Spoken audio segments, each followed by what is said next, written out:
Bismillahirrahmanirrahim. Assalamualaikum warahmatullahi wabarakatuh.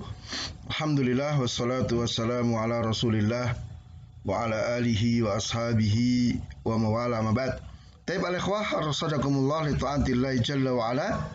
Kita lanjut di unsur RPP yang berikutnya, yaitu evaluasi pembelajaran.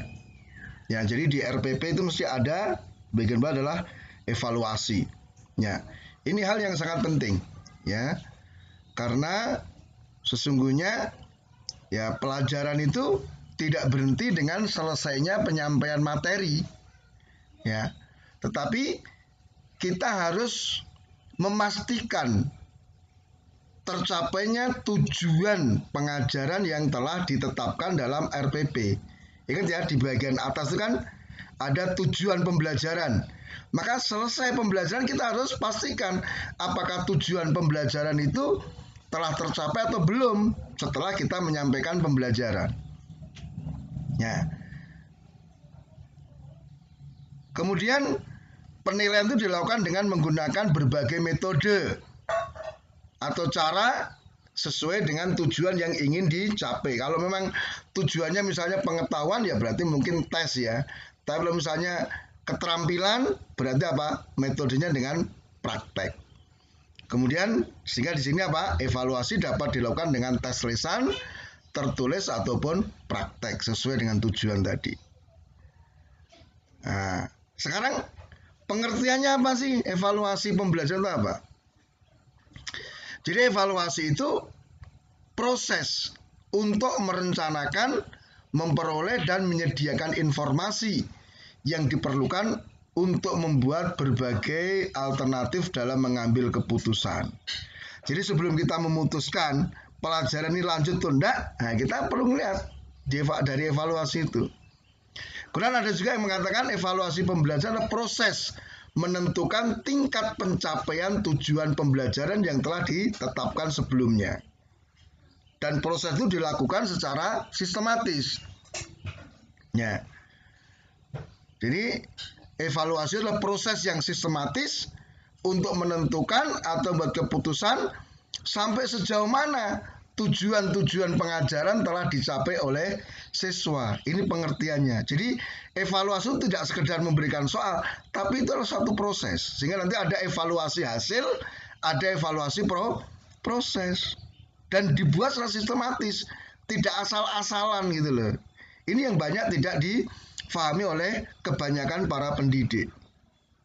Nah, kemudian kita lihat tujuan evaluasi itu adalah untuk mengetahui ketepat sasaran dan kedaya gunaan suatu komponen pembelajaran. Jadi apakah materinya sesuai, kemudian metodenya cocok atau apa, itu fungsi evaluasi. Ya, itu. Kurikulumnya udah pas atau belum? Maka evaluasi pembelajaran itu bertujuan apa? Untuk mengetahui dan meningkatkan efektivitas pembelajaran. Tujuannya itu. Jadi bukan untuk cari-cari kesalahan, bukan untuk menjatuhkan. Kemudian evaluasi untuk membantu belajar peserta didik, untuk mengetahui kekuatan dan kelemahan peserta didik. Kemudian ini juga penting dari evaluasi itu untuk menyediakan data yang menjadi pijakan dalam pengambilan keputusan bagi pembelajaran berikutnya. Sedemikian penting evaluasi pembelajaran itu. Kemudian fungsinya apa? Fungsi evaluasi pembelajaran untuk mengetahui sejauh mana kemajuan, perkembangan, keberhasilan peserta didik setelah melaksanakan proses pembelajaran dalam jangka waktu yang telah ditetapkan. Jadi setelah setengah semester dapatnya apa? Perkembangannya bagaimana? Gitu. Maka evaluasi ini dapat difungsikan sebagai cara perbaikan belajar siswa. Sehingga dengan evaluasi kan ada remedial kan. Oh ini belum berhasil, maka diadakan remedi. Ya. Kemudian evaluasi ini menjadi dasar mengambil keputusan apakah siswa itu lulus atau tidak lulus. Baik. Kemudian al-ikhwah, di dalam melakukan evaluasi itu ada prinsip-prinsip yang harus dipegang. Yang pertama valid, kemudian berkesinambungan, terpercaya, menyeluruh, objektif, edukatif. Ya, valid itu artinya apa? Ya, alat untuk mengevaluasi itu pas gitu loh. Ya, sesuai, bisa dipertanggungjawabkan. Ya, kemudian evaluasi berkesinambungan terus dilakukan, terpercaya, kemudian menyeluruh, tidak hanya sebatas hasil tapi juga melihat proses belajarnya kayak apa. Kemudian juga harus objektif.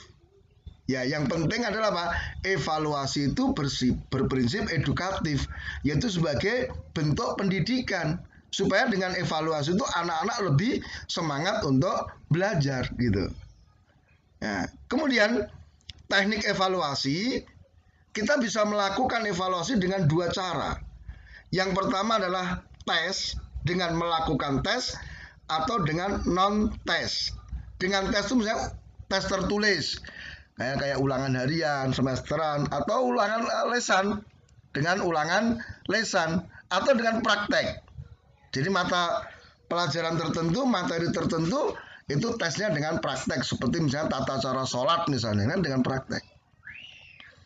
Adapun dengan non-tes itu bisa dengan angket, dengan wawancara, dengan melakukan pengamatan, dengan checklist, kemudian inventory.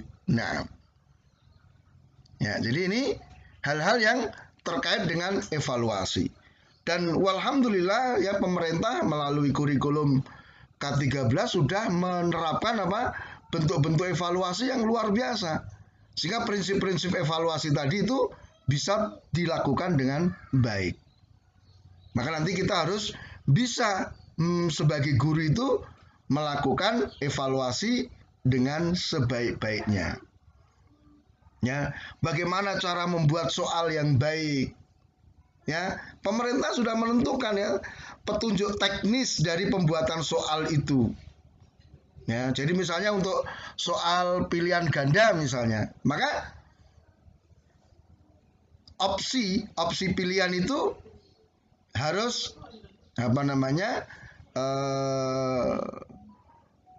mirip.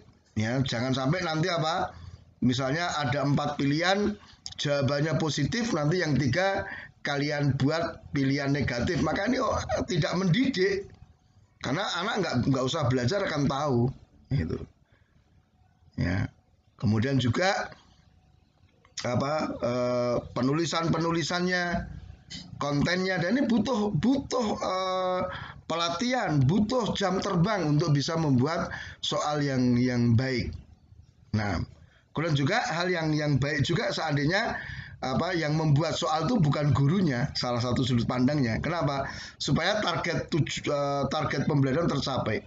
Sebab kalau yang membuat soal itu gurunya, mesti dia hanya akan membuat soal sesuai dengan apa yang sudah diajarkan. Padahal mungkin targetnya itu misalnya 12 bab, karena dia baru nyampe 10 bab, akhirnya tes itu hanya 10 bab, yang 2 bab akhirnya tertinggal. Tapi kalau yang membuat itu adalah yang berwenang misalnya dalam hal ini bidang pendidikan atau ya tentu tetap materi evaluasi sampai bab 12. Ini yang perlu dipahami bersama. Demikian al-ikhwah, mudah-mudahan bermanfaat. Subhanakallahumma bihamdika asyhadu an la ilaha illa anta astaghfiruka wa atubu ilaik. Wassalamualaikum warahmatullahi wabarakatuh.